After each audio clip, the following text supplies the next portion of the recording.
Hey everyone, welcome to my channel, Undercover Comics, coming to you from Seoul, South Korea. This is part 2 of my third comic book haul, and I hope you enjoy. I have indie, DC, and Marvel books to show you, so let's get started. We always start with indie, and my first indie book, Trees #1 from Image Comics. This story is written by Warren Ellis with art by Jason Howard. I thought this story was really well done. If you're not familiar with the story, it's about an alien invasion, but the story doesn't focus on the aliens, where they came from, or what they're doing. The story is more about humans and society and their ability to adapt and move forward following the invasion. I think they did a very good job. I thought it was very creative, and I'm going to read the next couple of issues. The next book up is Relics of Youth, issue #1 from Vault Comics. This story is written by Matt Nicholas, with art by Skylar Partridge. Now this is the Deadly Class homage cover. If you're familiar with Vault, you know they do these homage covers, which I find very nice. I liked it a lot. The story was good, the art was okay, and I'm going to keep reading the next few issues to determine whether or not I'm going to continue. The next book up, Dead End Kids #1 from Source Point Press. The story is written by Mike Gogol. So this story takes place in the 1990s, where there are 3 kids trying to track down the person who killed their friend. The author describes it as Stand By Me meets the Hardy Boys, but much more violent. I think from a marketing perspective, I understand it. He's trying to target an audience, and he's basically saying that if you like Stand By Me, or if you like the Hardy Boys, then you'll like this story as well. But this story is very unique in its own right, and I would like for authors and writers to kind of just grab a hold of their own property and make sure that people know this is a unique story, that he worked really hard on it, because he did. He clearly did.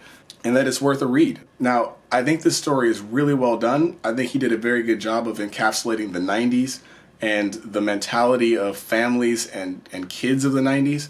Now, this story is really rough around the edges. I know it looks like it's for kids, but it's absolutely not. This is an adult comic. It's for mature readers. I know when I looked at this cover, I thought Paper Girls and Stranger Things, but that's not what's going on here. I mean, shit gets real. So if you're a parent and you're okay with your kid reading this kind of content, just make sure you check it out first, and then make your own decision from there. Again, this story takes place in the 90s, and I think he did a very good job of encapsulating that. I think that it's very different these days, where kids are they have helicopter parents, and their parents are very involved in every aspect of their lives. Whereas like 80s and 90s kids were very reliant on their friends, right? Like your friends were really important. You did everything with your friends. Like I'm a 90s kid, and I remember just hours and hours of just Street Fighter at my friend's house. Like we really depended on each other for help, for advice, just to be there, right? Like that was the 90s, man. And we turned out pretty well. I think the 90s were awesome. Obviously, it could have been better. I wish parents were more involved with their kids. But at the same time, I love the 90s. I thought it was great, and I think he did a very good job of encapsulating the 90s in this comic. The next book up,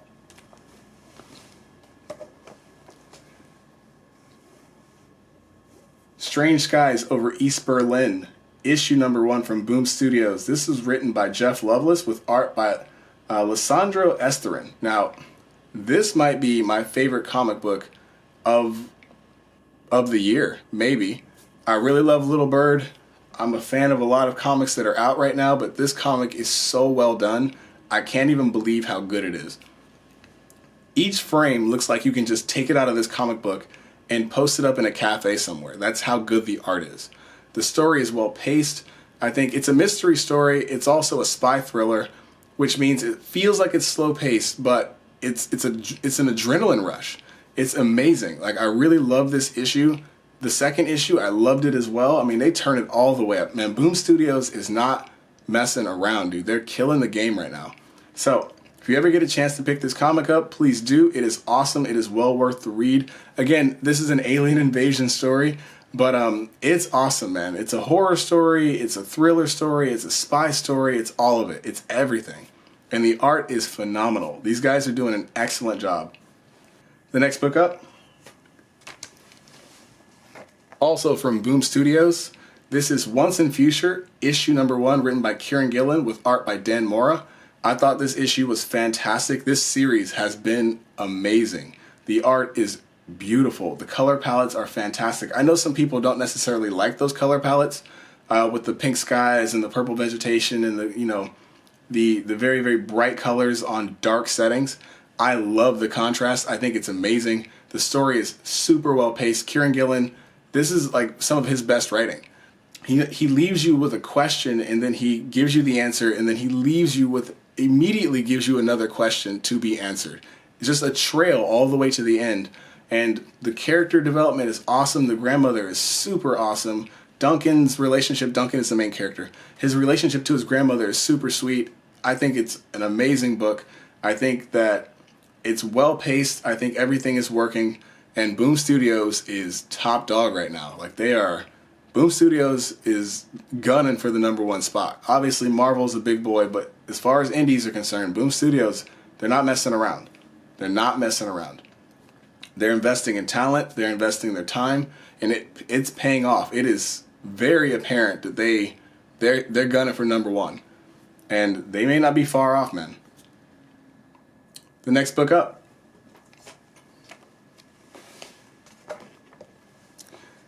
This is Peter Cannon.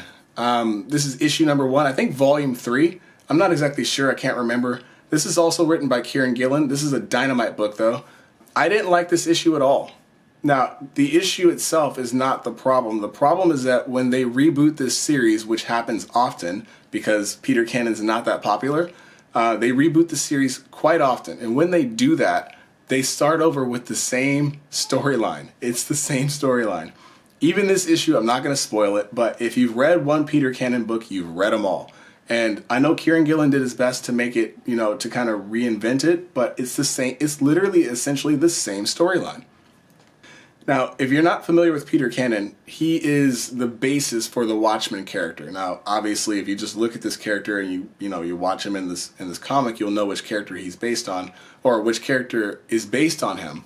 But obviously, he'll always be second tier to the Watchmen character because the Watchmen character has way more notoriety, right? Like, he's way more popular. So for that reason, no matter how good Peter Cannon is, he'll always look like the copycat, and his comics will never last more than 6 issues. They need to put someone on in charge of this who's going to just come up with a brand new scheme and just keep the character as he is, but just come up with a brand new scheme to bring in new readers.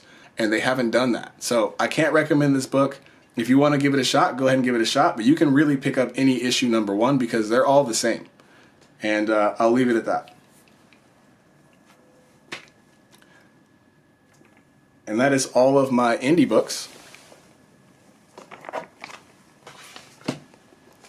So next up is my DC. My first DC book is Peter Cannon. Peter Cannon Thunderbolt. This is from '92.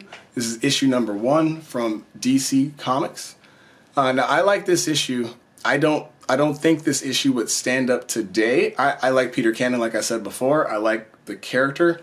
The way I found Peter Cannon was, I like Batman. Batman's my favorite character, bar none. Like, he's one of my favorite hero comic book characters. But when I was younger, I had questions, right? Like, I'm a kid. I'm just like, well, how does Batman go on the street wearing a mask and just gets to beat people up? Like, the police don't care? Like, the police are helping him?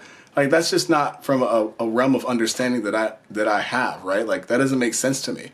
And, in my mind, if you're a vigilante on the street and you're wearing a mask and you're beating up criminals and you regardless of what your intentions are, you're still a vigilante and you're still assaulting people, right? Like, for me, that didn't make a whole lot of sense. I understood it because it's a comic, but at the end of the day, I still had questions, right? Like, what happens next?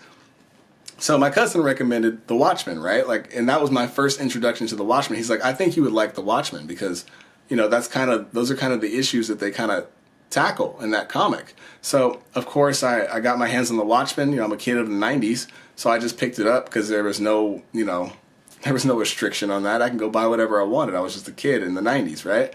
My parents were not really watching and reading everything I was reading and watching, so, I got to pick it up and watch it. So, that said, I read that comic, I fell in love, obviously, and then I did a little research on Alan Moore, and then I found out about Peter Cannon. So, that's my spiel about why I felt why I found Peter Cannon and why I continue to buy Peter Cannon books. I really like them. Every time I see it, I pick it up. And for that reason, I picked this book up. Again, like I said, I don't think everything that is in this book would be suitable for today's audience. I think there's some things that need to get kind of, updated a little bit. But I love this issue. I really liked it. I think it was a good start. This story was written by Mike Collins with art by Jose Marzan. And I stand by this one. It's a lot better than the Dynamite comic. Even though it's an updated version, the Dynamite comic is an updated version of this, I still think that this was a better comic. And I'll stand by that because I really believe that. And my next DC comic, is one of my favorite characters of all time. I really like this character. This is not a superhero, but this is a comic character that I absolutely adore. I love this character. And this is Death. This is The High Cost of Living, #1. This is the first solo appearance. Now, obviously, this title isn't as charming as Sandman #8, where Death made her first appearance, but I love it nonetheless. This is a great comic. I really love this comic. Sandman #8 is the game changer. Like, that's my Grail comic. I don't really believe in spending that kind of money on a comic book, but man, I really want to get my hands on that comic. That is my Grail. If I could be caught in a death trap or in a deserted island with any person or any being, it would be Death. Like, she's so charming.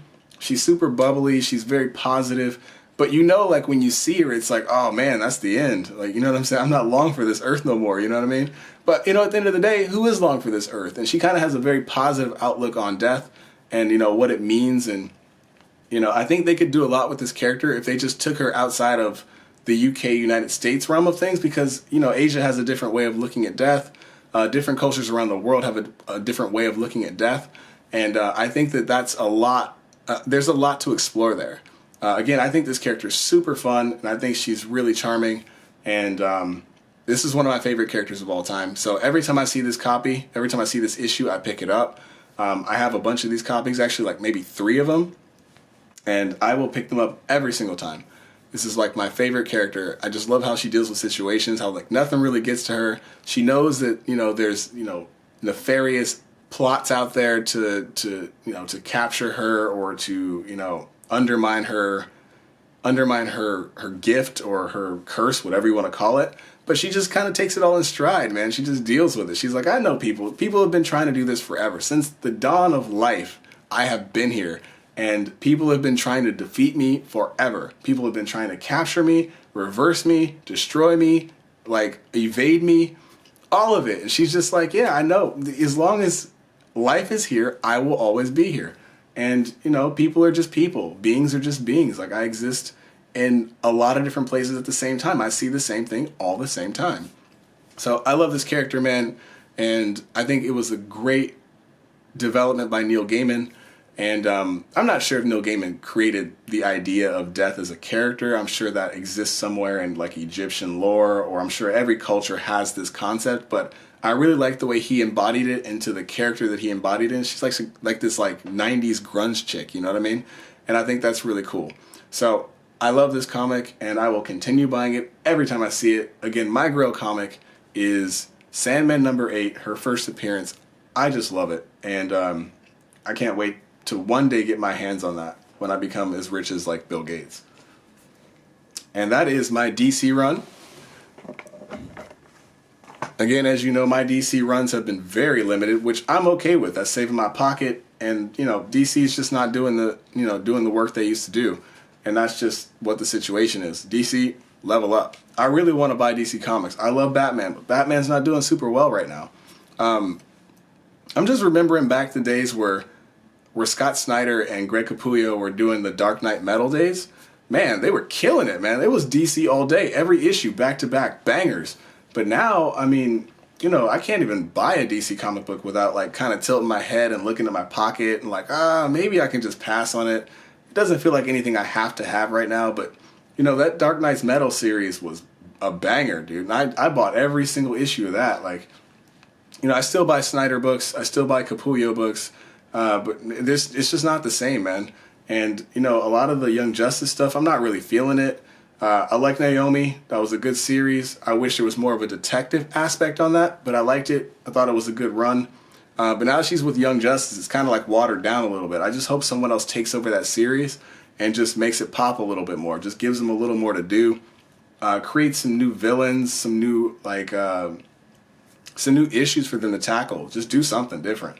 Because right now it's a little watered down and a little too snowflakey for me right now. You know what I mean?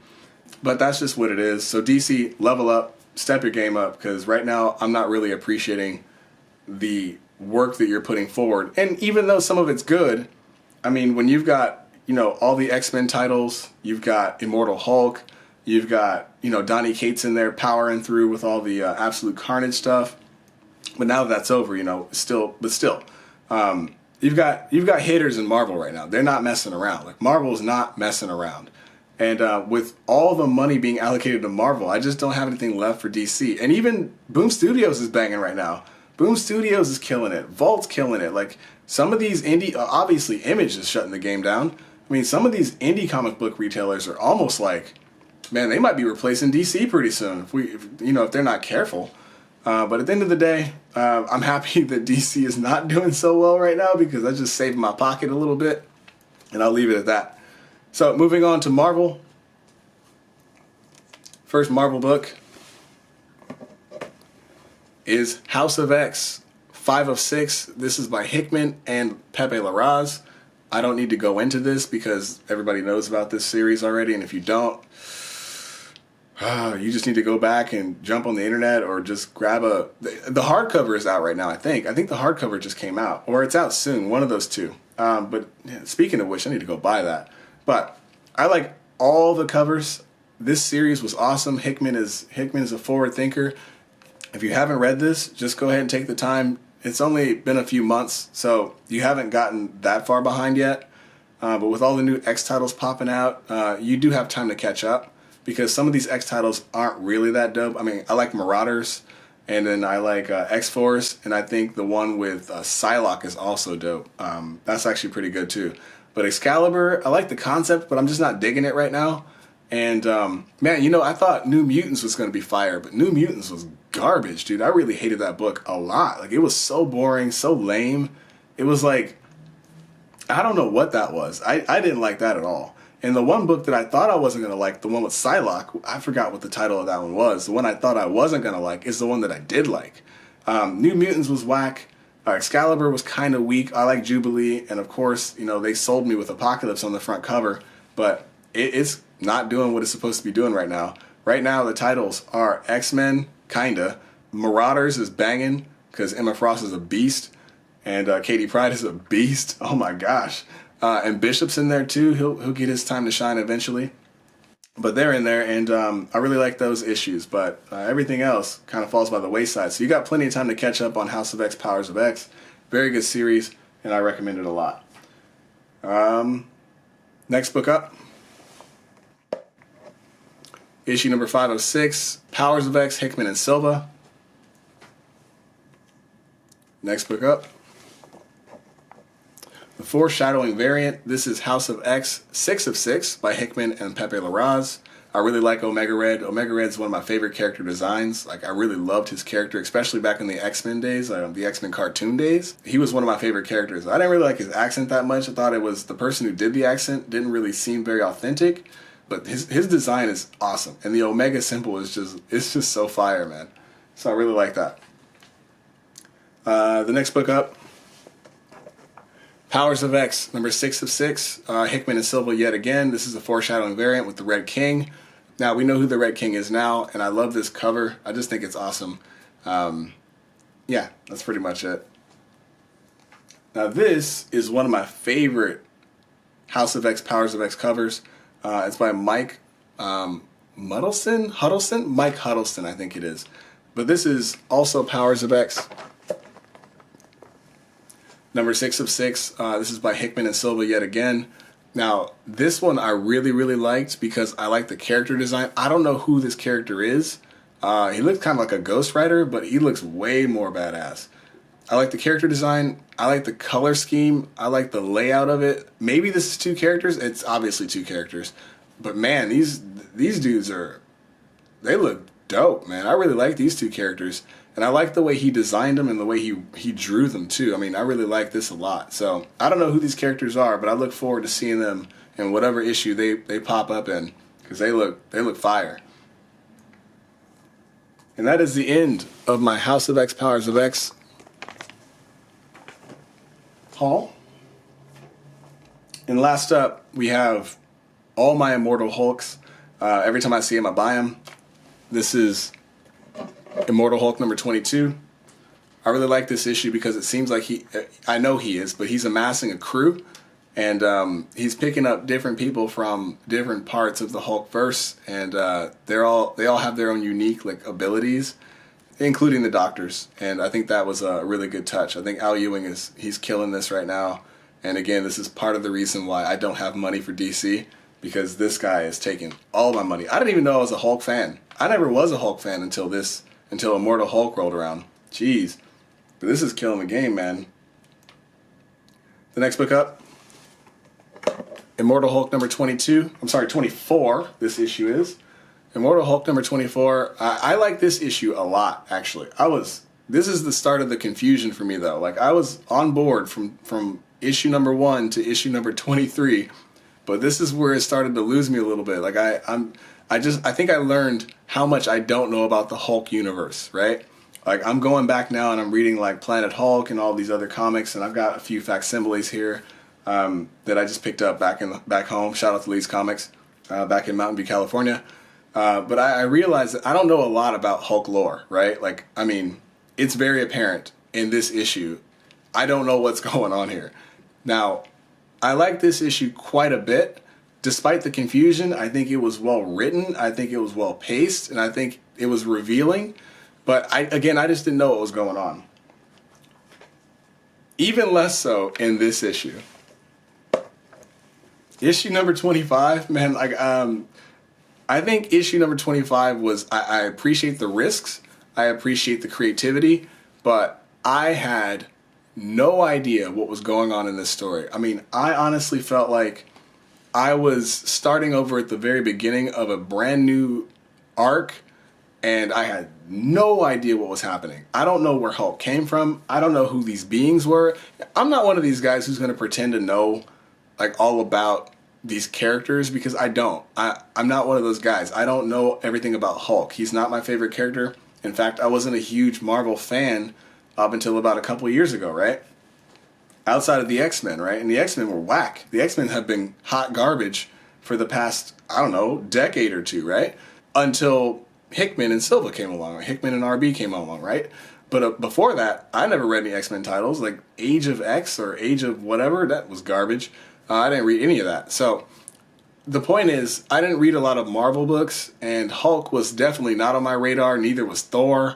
None of these characters were on my radar, so I don't know anything that's going on in this story. I don't know who these Celestials were, these beings were.